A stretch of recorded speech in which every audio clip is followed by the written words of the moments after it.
Is preserving your heart worth forfeiting your future? Until we learn to be vulnerable with one another, that's exactly what we're doing. We're allowing our heart to forfeit our futures.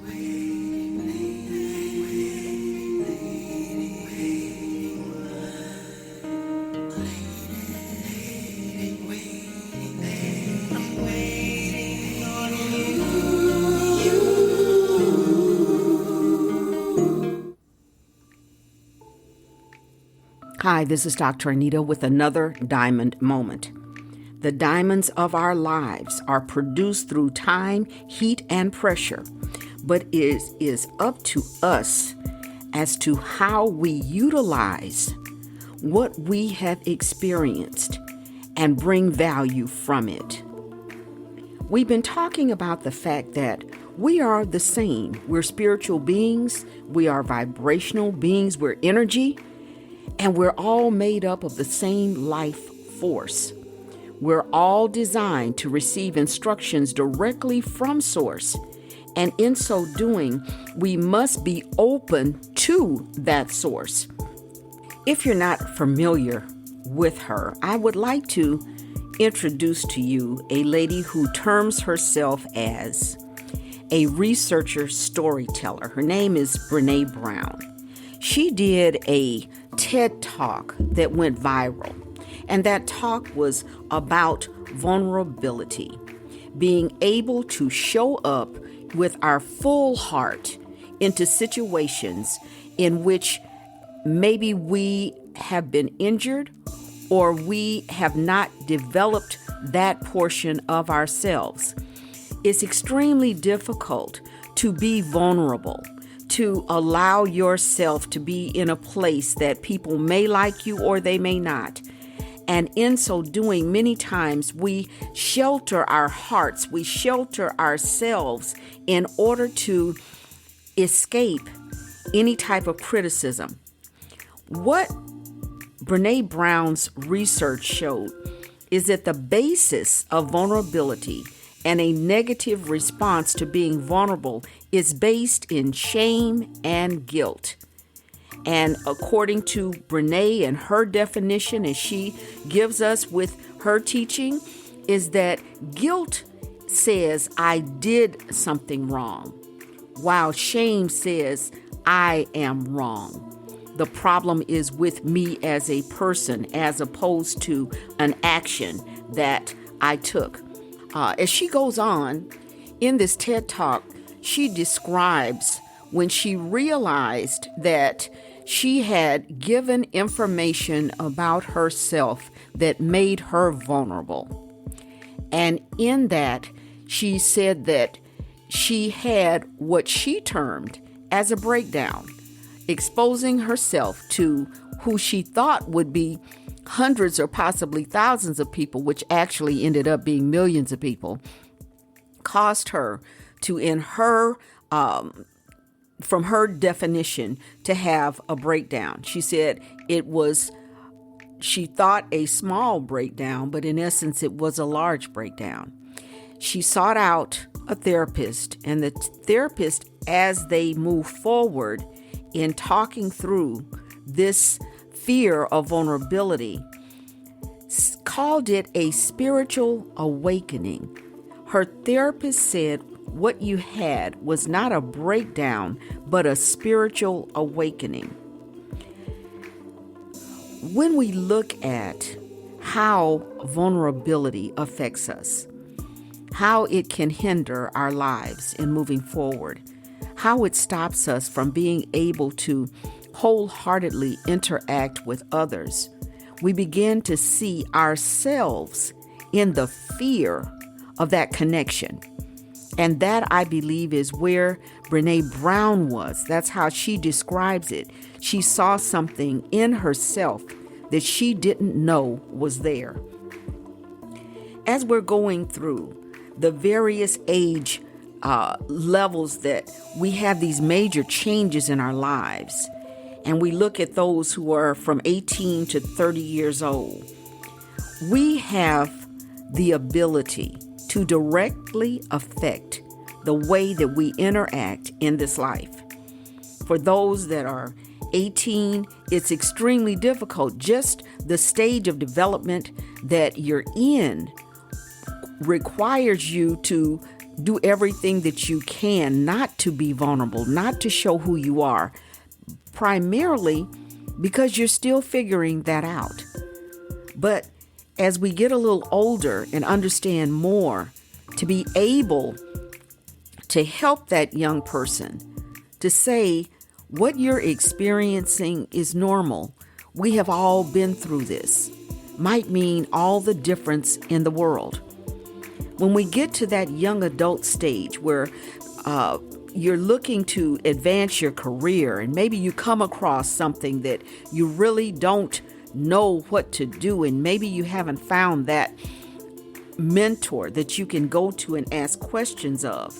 I've seen a number of people try to escape the truth of they just don't know, and do things which cause the workplace to be more stressful than it could have been had you just been honest that I don't know.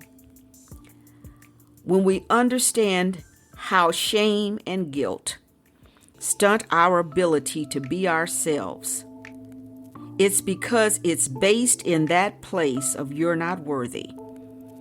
I believe that this aspect and area of life will always position you in a place that causes you to maybe have imposter syndrome. I'm not worthy.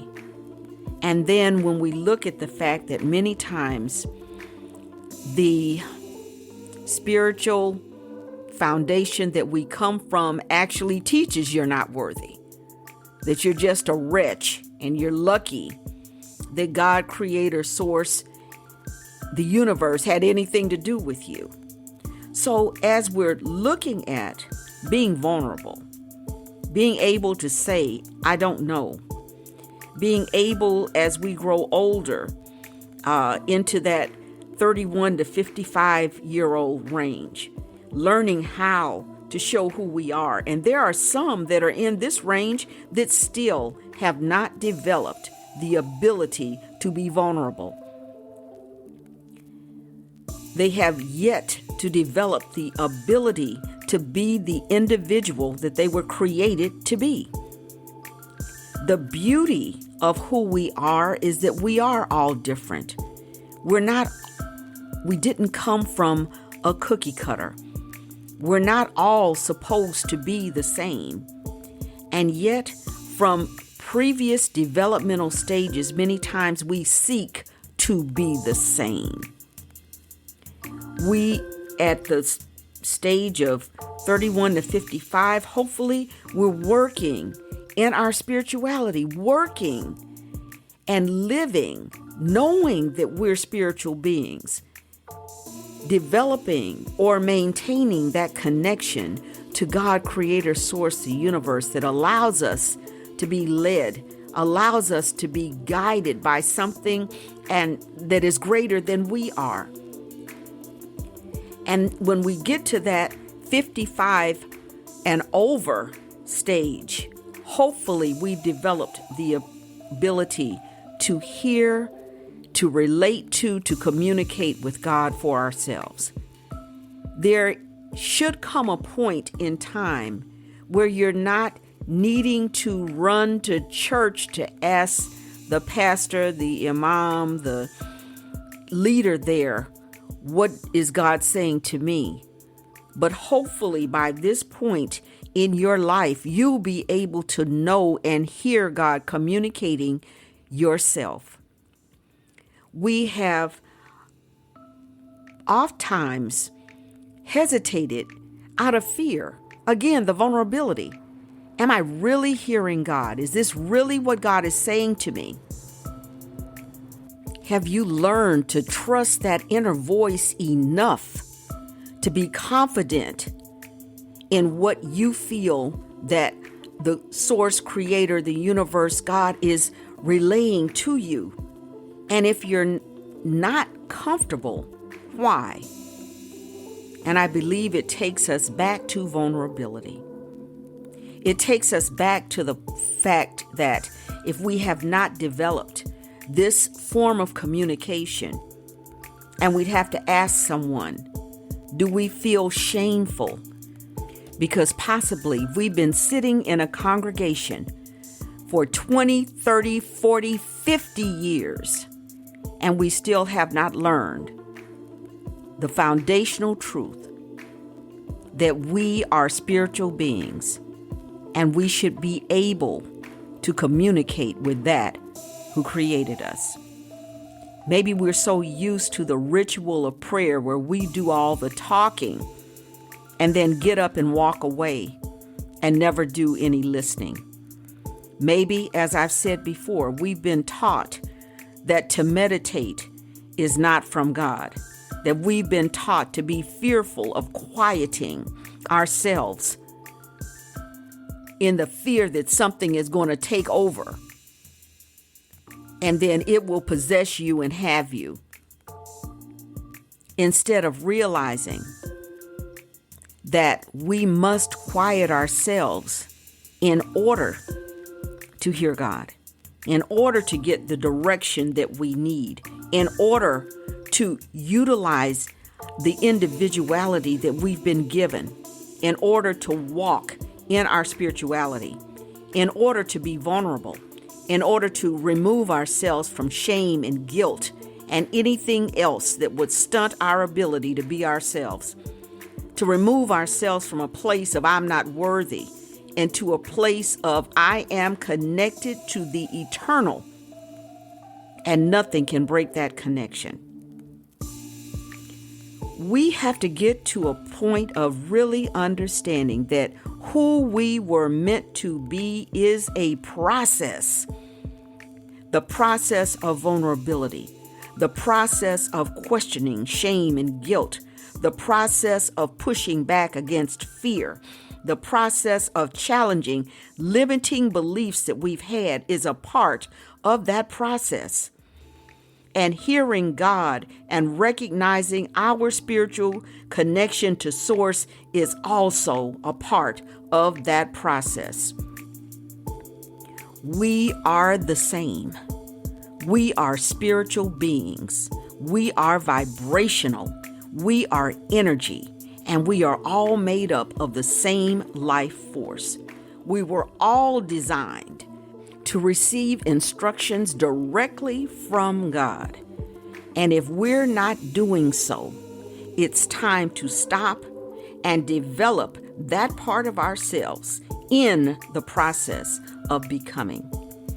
Thank you so much for continuing to listen. I hope that the messages that I'm sharing with you are a benefit. It's going to be up to you, though, in order to put what you're learning into action, challenge the limitations of your life, and come out of it greater than you were before.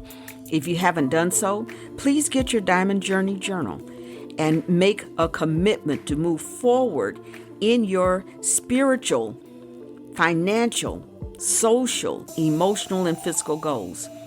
Again, it's a 1-year journal. It's designed to move you forward, starting where you are today and moving on until you reach this day next year. You're also invited to join me on NoomVibe, FanBase, and visit my website at www.DrAnitaMc.com. That's Dr. Anita MC. And join me next week for another Diamond Moment.